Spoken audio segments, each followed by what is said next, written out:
how to track your order on Target. Hey everybody, and welcome back to our channel. In today's video, we are going to provide you with a step-by-step tutorial in order to do so you can follow out these steps for that. So we can start by opening up Target.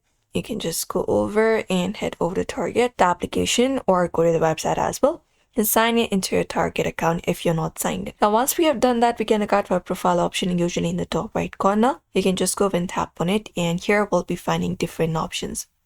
So within here, what we can do is we can just go over and look out for orders or purchases, and go over and look out for it, this purchase history, where we can track and manage our orders.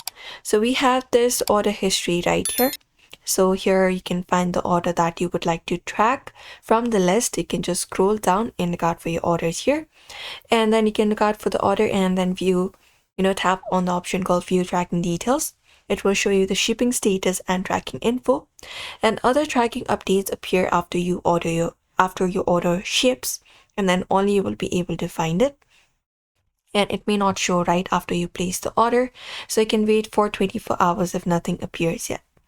And if you have ordered as a guest, you can just go over and check your order confirmation email as well. Sometimes you can head over to email, just go over and open it up, and it should include a tracking number and link that you can use to check your status online. You can check it out, and that way you should be able to do it. But usually this is how you should be able to track your orders. You can just go to target.com and look out for purchases section directly, and there you should be finding it. So we hope this video was helpful. Give this video a like and subscribe for more tips and tutorials.